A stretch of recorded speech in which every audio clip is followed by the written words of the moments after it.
Hello दोस्तों, कैसे हो आप लोग। मौर्य एजुकेशन में आपका स्वागत है। दोस्तों, अगर आप हमारे चैनल पर नए हैं तो प्लीज़ हमारे चैनल को सब्सक्राइब कर दीजिएगा और बेल आइकॉन को प्रेस कर दीजिएगा, जिससे कि जो वीडियो अपलोड किया जाता है उसका नोटिफिकेशन आपको तुरंत मिलता रहे।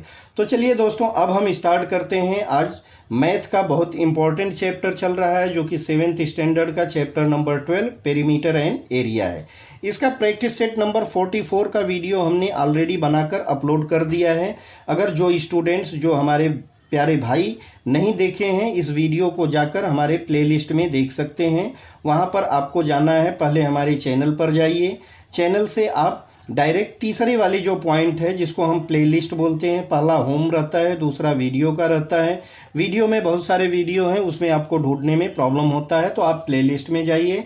प्लेलिस्ट में आप 7th स्टैंडर्ड सेलेक्ट कीजिएगा। वहाँ पर आपके काम के, आपके सिलेबस के सारे वीडियो अपलोड हैं। वहाँ से आपको जो भी रिक्वायरमेंट है वो सारी वीडियो आप देख सकते हैं। तो चलिए हम स्टार्ट करते हैं आज प्रैक्टिस सेट नंबर 45। तो प्रैक्टिस सेट नंबर 45 में जो एग्जाम्पल दिया है, बहुत इजी तरीके से समझाया गया है। उसको आप बुक से देख सकते हैं और समझ सकते हैं। क्वेश्चन नंबर जो दिया गया है, इसको मैं सॉल्व करा देता हूँ। इसके लिए आपको देखिए, जैसे पेरीमीटर के लिए फार्मूला होता है, पेरीमीटर के लिए क्या था कि जो स्क्वायर क्या रहता है वहाँ 4 इंटू ए, या मतलब साइड हो जाता है, 4 इंटू साइड हो जाता है। और रेक्टेंगल के लिए हो जाता है 2 ब्रैकेट में L प्लस B। लेकिन एरिया के लिए फार्मूला चेंज हो जाता है। एरिया के लिए क्या फार्मूला है, area of square equal to हो जाता है साइड इंटू साइड। एक साइड को दूसरी साइड से हम मल्टीप्लाई कर देते हैं, तो जो आंसर आता है वही हमारा आंसर हो जाता है। स्क्वायर में हमारी साइड सब इक्वल रहती है, इसके लिए साइड, जो साइड यहाँ पर रहेगी वही यहाँ पर रहेगी, तो मतलब स्क्वायर के बराबर हो जाता है। अगर कोई साइड है तो उसी का स्क्वायर आप निकाल लेंगे, वही आपका आंसर हो जाता है। Area of rectangle, area of rectangle के लिए लेंथ और ब्रेथ, लेंथ अलग रहता है, ब्रेथ अलग रहता है, तो हम लेंथ को ब्रेथ से मल्टीप्लाई कर देते हैं। जो मल्टीप्लाई करने के बाद आंसर आता है वही रेक्टेंगल की एरिया हो जाती है। अब चलिए हम क्वेश्चन को स्टार्ट करते हैं। फर्स्ट क्वेश्चन हमको दिया है, if the side of a square is 12 centimetre find its area. ठीक है, क्वेश्चन नंबर 1। यहाँ पर हमको क्या पूछा जा रहा है, हमसे एरिया पूछा जा रहा है। ठीक है, तो आप एरिया का फार्मूला लिख दीजिए। स्क्वायर शेप है, ठीक है, तो यहाँ स्क्वायर शेप के लिए क्या हो जाएगा, side into side equal to side का स्क्वायर भी होता है, चाहे जैसे आप निकाल सकते हैं। अब देखिए, साइड दिया है 12 सेंटीमीटर, तो 12 एक साइड, तो दूसरी भी 12 बराबर ही होगी। इक्वल टू, देखिए जैसे 12 का स्क्वायर हमको निकालना है, तो 12 का स्क्वायर आप निकाल लीजिए। स्क्वायर अगर जिसको नहीं भी निकालने आता है, तो हमने अपने चैनल पे स्क्वायर का सबसे बेस्ट ट्रिक भी डाला हुआ है, उसको भी आप जाके वहाँ पर देख सकते हैं। तो आप 12 को 12 में गुणा करेंगे तो आपको क्या मिल जाएगा, यहाँ पर 144 स्क्वायर सेंटीमीटर। अब देखिए, एक चीज़ आप ध्यान में रखिएगा कि जब हम एरिया निकालते हैं तो हमारा एरिया हमेशा किस में आता है, स्क्वायर में आता है। ठीक है, तो आप स्क्वायर शब्द जोड़ना मत भूलिएगा। स्क्वायर सेंटीमीटर हो सकता है, स्क्वायर मीटर हो सकता है, स्क्वायर किलोमीटर हो सकता है। जिसमें हमसे आंसर पूछा जाए, आंसर के पहले आप उसमें स्क्वायर शब्द जोड़ना नहीं भूलिएगा। ठीक है, तो इस तरह से आपका क्वेश्चन नंबर 1 कंप्लीट हो जाएगा। अब चलते हैं हम क्वेश्चन नंबर 2 पर। क्वेश्चन नंबर 2 में हमको दिया है, रेक्टेंगल के बारे में दिया है, लेंथ दिया है 15, ब्रेथ दिया है 5, फाइंड इट्स एरिया। तो आप रेक्टेंगल का लिख लीजिए, रेक्टेंगल ऑफ एरिया। ठीक है, रेक्टेंगल ऑफ एरिया के लिए क्या है, लेंथ। ठीक है, लेंथ इनटू क्या है बच्चों, ब्रेथ। ठीक है, ब्रेथ दोनों आप लिख लीजिए और वैल्यू पुट कर दीजिए। लेंथ को 15 बता रहा है, ब्रेथ को 5 बता रहा है। यहाँ पर आप दोनों को मल्टीप्लाई करेंगे तो 15 5 जा 75 स्क्वायर सेंटीमीटर। ठीक है, स्क्वायर शब्द लगाना मत भूलिएगा, नहीं तो आपका नंबर कट जाएगा वहाँ पर। ठीक है, तो इस तरह से आपका ये भी पार्ट कंप्लीट हो गया। देखिए, एक लाइन में आपको फार्मूला लिखना है, दूसरे लाइन में आपको उसकी वैल्यू पुट करना है, और तीसरे लाइन में आपका आंसर आपके सामने आ जाएगा। क्वेश्चन नंबर 3, क्वेश्चन नंबर 3 को आप ध्यान से पढ़िए। यहाँ पर हमको एरिया दिया गया है, the area of a rectangle is 102 square centimetre. If its length is 17 what is its perimeter. ठीक है, देखिए लेंथ दिया है, ब्रेथ नहीं दिया है, तो पहले तो हमको क्या करना होगा, ब्रेथ निकालना होगा। ठीक है, लेकिन उसके लिए हमको एरिया दिया है, तो हम पहले लिख लेते हैं फार्मूला। एरिया किसका दिया है, रेक्टेंगल का, तो एरिया किसका लिखेंगे, rectangle, area of a rectangle. ठीक है, एरिया ऑफ अ रेक्टेंगल लिख लेंगे, या रेक्टेंगल का एरिया लिख लेंगे, इक्वल टू फार्मूला वही है L इंटू बी। ठीक, रेक्टेंगल की एरिया के लिए फार्मूला हमने लिख दिया। यहाँ पर कितना है बच्चों, 102, जो एरिया है उसको बता रहा है कि 102 है, और लेंथ 17 बता रहा है, 17 बता रहा है। ब्रेथ नहीं है तो ब्रेथ को आप बी लिख दीजिए, कोई दिक्कत नहीं है। ब्रेथ नहीं पता है, ब्रेथ डायरेक्ट निकाल लीजिए। यहाँ पर हो जाएगा 17 इंटू बी। ठीक है, जो नहीं पता है उसको इस साइड ले लीजिए। 17 बी इक्वल टू कितना हो जा रहा है, 102 हो जा रहा है। बी इक्वल टू क्या हो जाएगा बच्चों, देखिए 17 बी किसके बराबर है, 102 के बराबर है। तो b की वैल्यू हमको निकालनी है, तो क्या हो जाएगा, 17 टाइम में हमको क्या मिल रहा है, 102। तो हम 17 से अगर इसको डिवाइड कर देंगे तो हमको आंसर मिल जाएगा। 17 6 जा कितना होता है, 102 होता है, 6 जा।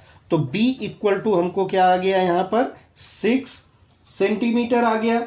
अब देखिए हमको ब्रेथ भी पता चल गया, b इक्वल टू ब्रेथ है, ब्रेथ पता चल गया, लेंथ पहले से पता है, तो हम इसका पेरीमीटर निकाल सकते हैं। अब देखिए पेरीमीटर के लिए क्या करना है हमको, पेरीमीटर के लिए हमने प्रैक्टिस सेट नंबर 44 जब कंप्लीट किया है तो उसमें हमने फार्मूला लिखाया है इसका, 2 ब्रैकेट में L प्लस B होगा। ठीक है, 2 को ब्रैकेट के बाहर रखा है हमने, यहाँ पर 17 प्लस B, अभी ब्रेथ निकाला हमने 6, इसको जोड़ेंगे तो 23 आ रहा है। ठीक है, 17 प्लस 6 23 इंटू 2, इन दोनों का मल्टीप्लाई हो जाएगा, इक्वल टू आंसर हमारा क्या आ जाएगा यहाँ 46 सेंटीमीटर। यही हमारा आंसर हो जाएगा। तो देखिए कितने इजी तरीके से आप इसको कर पा रहे हैं, इसमें करने में कोई भी दिक्कत नहीं होगी। आप बस फार्मूला को अच्छे से समझ जाइए। मैथ से इजी कोई चैप्टर नहीं होता है। ठीक है, मैथ से इजी कोई चैप्टर नहीं होता है। बस एक बार आप इसको ध्यान से समझ जाएंगे तो आपको ये कभी नहीं भूलेगा, और यही चीज़ आपको रिपीट होते रहेगी। आगे आप जाएंगे, अभी 7th में है, 8th में जाएंगे तो 8th में थोड़ा सा ब्रॉड होगा, फिर 9, 10th, 11, 12 हर जगह ये सारी चीज़ें हमको काम देने वाली है। इन केस आप पढ़ाई करने के बाद कंपटीशन का एग्ज़ाम भी देते हैं सर्विस के लिए, जॉब के लिए, तब भी उसमें आपको ये सारी चीज़ें मैथ में पूछी जाती है। तो इसके लिए आप इसको ध्यान से एक बार समझने की कोशिश कीजिए। अब चलिए क्वेश्चन नंबर 4 हमको दिया है, if the side of a square is tripled. एक स्क्वायर है, ठीक है, हम स्क्वायर बना लेते हैं। क्वेश्चन नंबर 4 में पूछ रहा है, ठीक है, बता रहा है एक स्क्वायर है, ठीक है, स्क्वायर में चारों साइड इक्वल होती है। आप स्केल से बनाएंगे तो बराबर आएगा, हम बना रहे हैं हाथ से तो थोड़ा सा ये छोटा बड़ा हो सकता है। ठीक है, इसको बता रहा है कि स्क्वायर को ट्रिपल्ड कर देते हैं तो how many time will its area be as compare to the area of the original space. बता रहा है कि एक क्या है, स्क्वायर है, अगर इस स्क्वायर की हम जो साइज है इसको 3 टाइम बढ़ा देते हैं, ठीक है, 3 टाइम कर देते हैं, तो इसके एरिया में जो पहले वाला स्क्वायर है और बाद वाले स्क्वायर में एरिया में क्या रिलेशन होगा या कितना % होगा, उसको हमको बताना है। चलिए देखते हैं। अब देखिए इसको कुछ नहीं दिया है, हम x मान लेते हैं, स्क्वायर है तो ये भी x रहेगा, यहाँ भी x रहेगा और यहाँ भी x रहेगा। ठीक है, और इसको 3 टाइम बोल रहा है, ट्रिपल्ड करने को बोल रहा है, तो कितना हो जाएगा 3x 3x 3x और ये भी 3x हो जाएगा। ठीक है, अब पहले वाले का हम निकालते हैं, फर्स्ट वाले का। तो हमारे लिए फार्मूला क्या है, साइड का स्क्वायर है, एरिया इक्वल टू क्या होता है, साइड का स्क्वायर। x का स्क्वायर कर दीजिए तो कितना आ जाएगा, x का स्क्वायर आ जाएगा x स्क्वायर। वही चीज़ यहाँ पर भी अप्लाई कीजिए।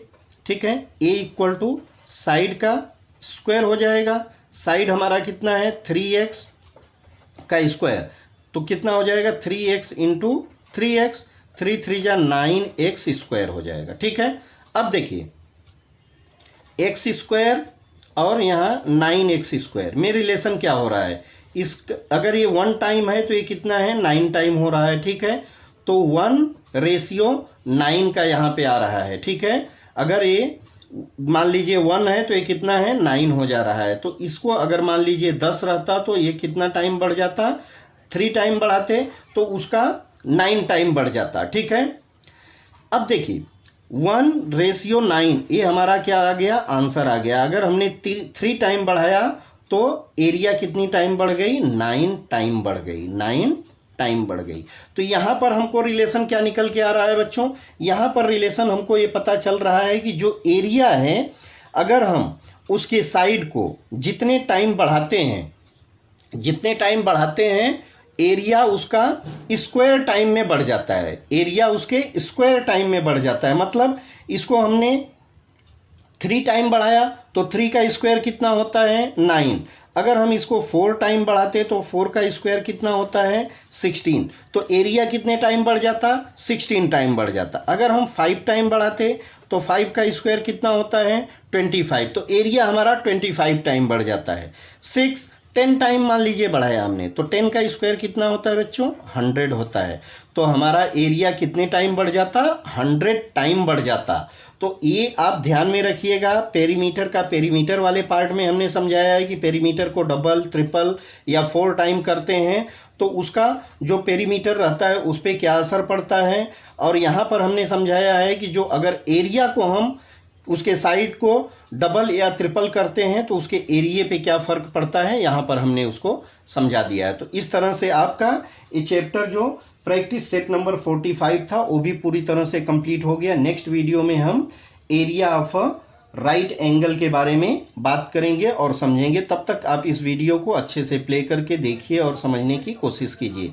मिलते हैं नेक्स्ट वीडियो में नेक्स्ट चैप्टर के लिए, तब तक के लिए बाय। अगर आप हमारे चैनल पर नए हैं तो प्लीज़ इसको सब्सक्राइब कर दीजिएगा। ये हमारा बार बार आपसे रिक्वेस्ट है और रिक्वेस्ट रहेगा। और एक बार आप चैनल को सब्सक्राइब कर लीजिए तो प्लीज़ आप चैनल पर जाकर सारे वीडियो को देखिए। उस पर बहुत से वीडियो डाले गए हैं जो आपके ही काम के लिए, आपके ही स्टडी को लेकर बनाए गए हैं।